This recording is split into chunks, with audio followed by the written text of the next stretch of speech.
Buenas tardes, nuestra temática es individualidad y desarrollo. Mi grupo está conformado por María Concepción García Álvarez, Aníbal Patricia Valderamar Terán, Beatriz Carolina Franco Leones y mi persona Daniela Alejandra Chico de Ávila.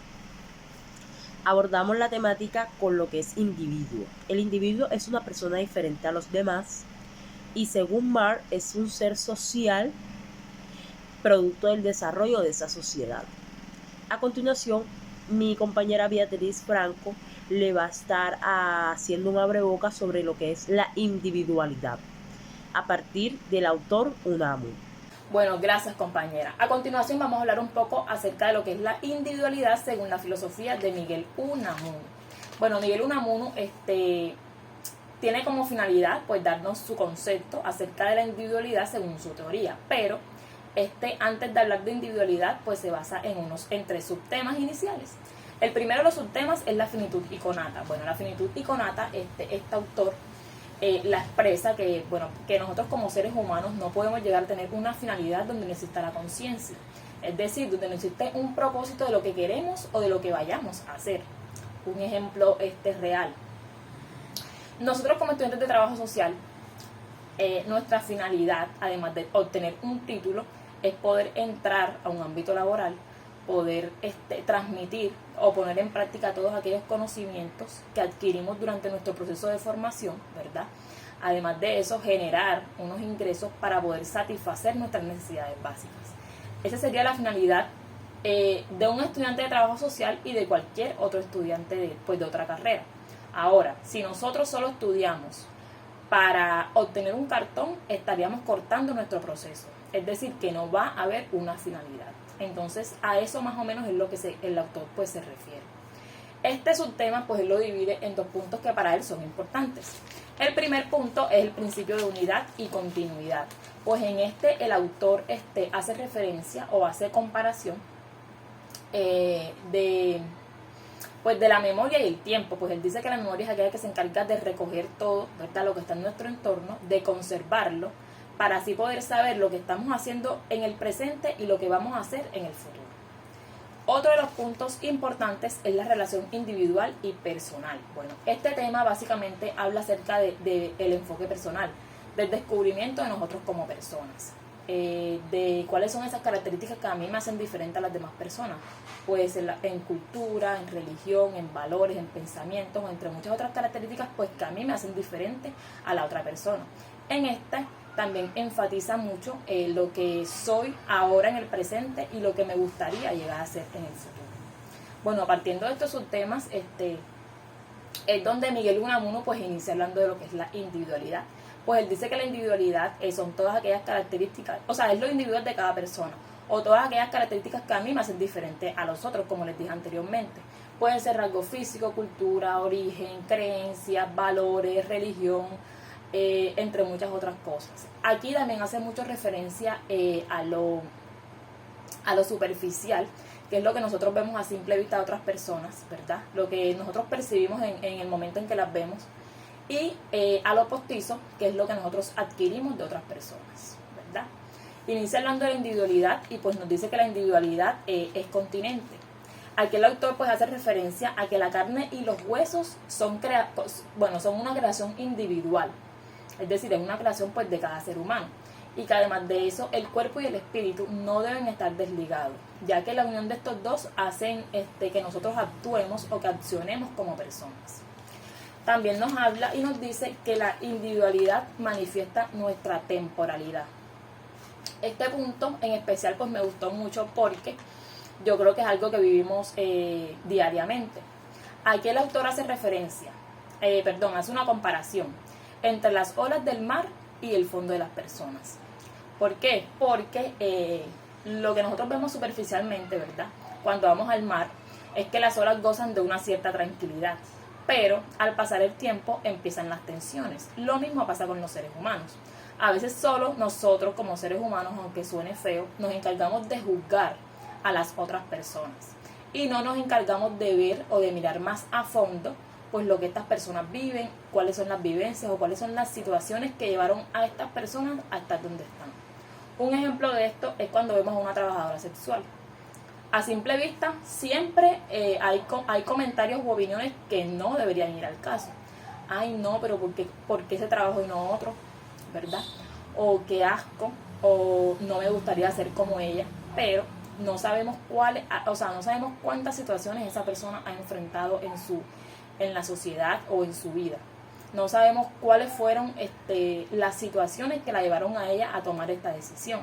No sabemos si esa persona tiene personas a cargo y por ende debe trabajar para poder sostenerlos o mantenerlos, ¿verdad? Entonces a eso hace referencia este autor, a que además de juzgar lo superficial, pues vayamos mucho más allá de la persona, a sus vivencias, a sus experiencias o a todas aquellas situaciones pues por las cuales ésta ha podido pasar. También nos habla y nos dice que la individualidad presenta nuestra finitud constitutiva. Bueno, aquí el autor hace referencia o basa sus conocimientos en lo que para él es ser hombre y no ser hombre. Pues para él no ser hombre es una persona que no disfruta del sexo, que no disfruta de la pornografía. Es aquella persona que no tiene ni patria ni mucho menos la idea de su existencia.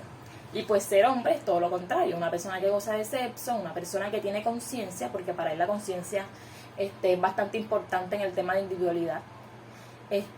Una persona que tiene conciencia, goza del sexo, goza de la pornografía, goza de la patria, entre muchas otras cosas. También pues nos dice que la individualidad determina nuestra clausura. Bueno, aquí entra esas acciones aparte de nosotros como personas, por ejemplo, aparte pues, de nosotros como personas. ¿Por qué? Porque aquí es donde la persona entra o tiene la necesidad de entrar a un mercado laboral, conseguir un trabajo, generar ingresos para poder satisfacer sus necesidades básicas. Él aquí hace un ejemplo y es el hambre, por ejemplo. Él hace ese ejemplo pues en su teoría y habla acerca del hambre, que la persona pues cuando tiene hambre busca cualquier cosa para poder satisfacer sus necesidades básicas, ¿verdad? O para poder sustentar esa necesidad que siente en ese momento. Y eso pues él lo llama acciones fuera como que de lo personal, ya que la persona debe buscar, ¿verdad?, los mecanismos para conseguir un trabajo, generar dinero y pues poder satisfacer sus necesidades.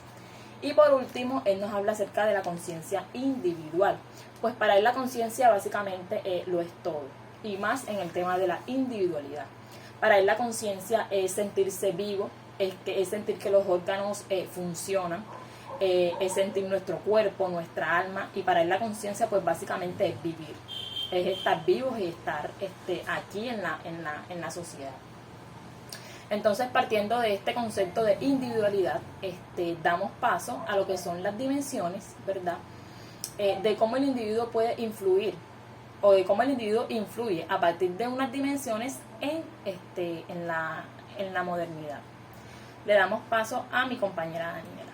Basándonos en la obra de Max Weber, la noción del individuo en la modernidad, incide a partir de 4 dimensiones. Tenemos la político-legal, que se basa en la relación del individuo y el Estado a partir de unos roles. Con un rol de burocracia, cada individuo debe pagar los impuestos a través de los servicios públicos y este es un cliente gubernamental.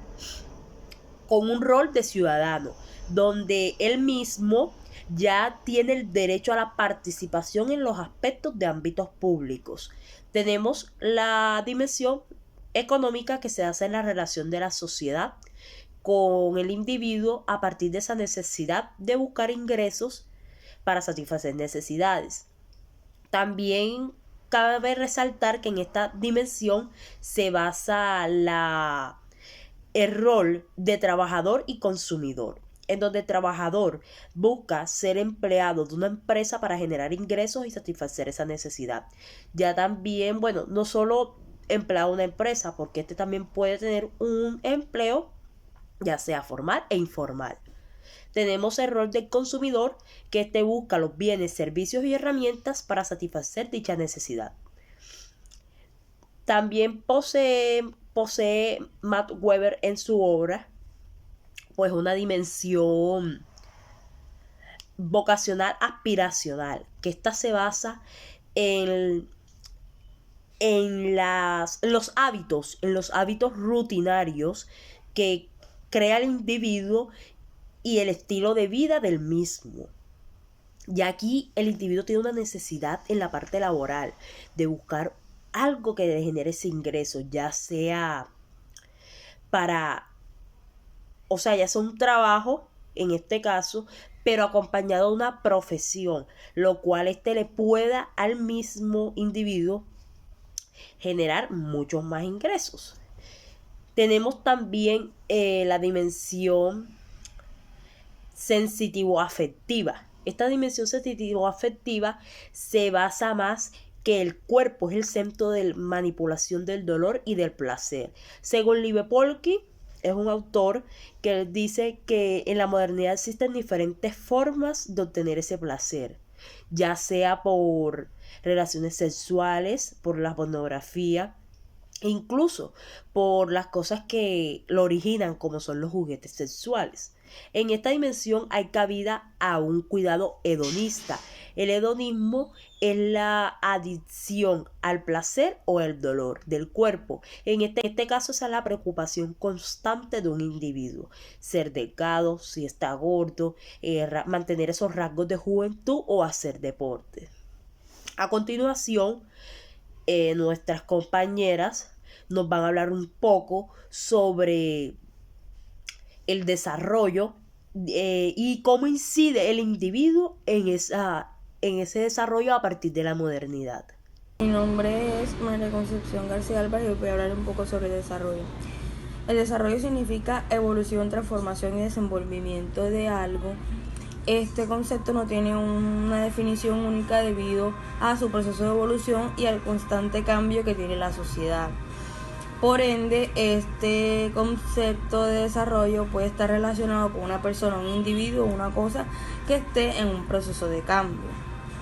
El concepto de desarrollo es heredero de la noción occidental de progreso, surgida en la Grecia clásica y reforzada en la europea. En el tiempo de la Ilustración, bajo el supuesto de que la razón podría ayudar al surgimiento de leyes que generaran un ordenamiento social buscando el bienestar de una sociedad. A autores como Adam Smith hablaban de que el desarrollo estaba relacionado con el enriquecimiento económico. Quiere decir que históricamente se ha hablado de desarrollo, pero en distintos puntos de vista. Como lo dije anteriormente, en la antigüedad se hablaba de un enriquecimiento económico, pero al pasar del tiempo se dieron cuenta de... Bueno, al pasar del tiempo o en la historia del desarrollo, surgieron otros conocimientos con respecto al desarrollo. Relacionándolo a que no solamente el desarrollo era la adquisición de riqueza, sino la adquisición, digamos, de conocimientos, de aspectos tecnológicos y de la sociedad. También se puede decir que en el concepto de progreso hablaba de que la sociedad o el individuo viene en una constante evolución desde lo primitivo hasta lo actual. Entonces, el desarrollo ha estado presente en todas las etapas del ser humano o del individuo. Para los estructuralistas, el desarrollo tiene relación con la evolución de las distintas tendencias económicas que se presentaron en los problemas capitalistas. Además, esta se refuerza en la Segunda Guerra Mundial, que deja como consecuencia distintas situaciones problemáticas que el desarrollo empieza a trabajar para su transformación. Entonces, el desarrollo está relacionado directamente con el individuo, debido a su amplio protagonismo en la sociedad, pues este es el encargado de transformar o de hacer parte de esa transformación de la sociedad. Ok, continuando con nuestra exposición, en los años 70, gracias a autores como Amara y San, pasó a entenderse desarrollo como un proceso de ampliación del capital, de las capacidades de las personas, más que como un aumento económico. Porque anteriormente, como la compañera ya lo dijo, se conocía el desarrollo simplemente por el crecimiento económico que tenían las personas. Se amplió más, gracias a esto se amplió más la visión y se dejó de hablar de desarrollo únicamente como crecimiento del capital físico, sino también como el crecimiento que hay del capital humano, que es la investigación, la educación, la salud y todo ese tipo de cosas. Por otra parte, existen 6 tipos de desarrollo. Está el desarrollo tecnológico, el desarrollo humano, el desarrollo social, desarrollo sostenible y desarrollo económico. El desarrollo tecnológico es el avance y las nuevas innovaciones que tiene la tecnología. Esta permite facilitar un poco lo que es la educación y el crecimiento de la sociedad. En el desarrollo económico, que es el primer concepto que se conocía del desarrollo, es el incremento del capital físico que tienen las personas, monetario. Esto también llevado un poco más a la sociedad, el crecimiento que tienen las sociedades a nivel económico y cómo actúa su economía. El desarrollo humano, esto es el proceso que tiene pues el individuo y que lo cumple todo a partir de su proceso, que es nacer, crecer, reproducir y morirse.